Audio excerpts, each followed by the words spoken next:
Hello guys, luto tayo nito guys. Ayan no. Turuan ko kayo kung paano ko siya niluto. Napaka-simple lang. Tara, umpisahan na natin.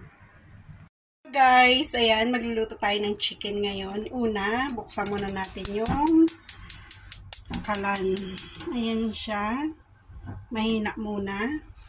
Madali lang to guys. Ang process ng luto natin at masarap. Tara, umpisahan na natin. Ayan siya guys. Una, buhusan natin siya ng honey. Ayan. Palibot lang natin yung honey. Dagdagan natin. Ayan siya. Ayan. Pwede nyo rin itong gawin sa sa hita. Pakpak ang pinili ko kasi pakpak yung ng gusto ng amo ko. Tara, takpan muna natin siya hanggang matuyo. Ayan siya, balikan natin siya mamaya. Gayat tayo ng mga ricado. Ayan siya guys. Anuhin natin siya. Ayan, haluin natin.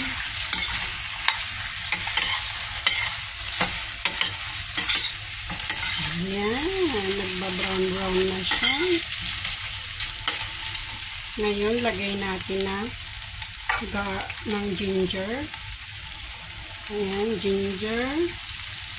Garlic. Ayan. Pwede nyong yung ginger, paliitan ng hiwa. Kay amo kasi ayaw niya. Gusto niya yung nakikita niya para hindi niya makain. Ayan. Kaya ganyan yung hiwa na ginawa ko.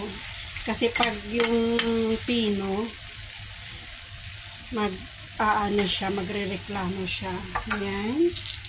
Tapos, hintayin lang natin siyang maano yung ginger, mag-isa konti para bumango sa chicken. Sarap nito guys. Sasabihin nyo, tatry nyo rin ito. Ayan siya guys, lagyan natin siya ng light soy sauce. Ayan.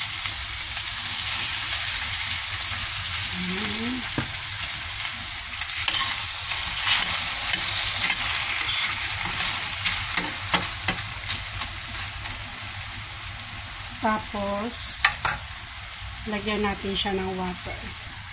Lagyan natin siya ng water para maano yung maluto yung niya. Yan, konti lang naman. Tapos, lagyan din natin siya ng paminta. Pwede nyo gamitin yung black paper, pero ang gamit ko, white paper. Ayan. Kasi yan lang ang available sa bahay. Tapos, takpan uli natin siya, antayin natin siyang maluto. Ayan na siya guys. Lagyan natin siya ng konting green. Pwede mo siyang lagyan ng parsley. Akin yung bulaklak ng broccoli ang nilagay ko. Ayan. Para meron lang siyang design pag pinilate mo na. Takpan uli natin. Ayan na po siya guys. Ayan oh, 'di ba? Very simple lang guys, pero masarap. Ayan, tapos na guys. Bye-bye.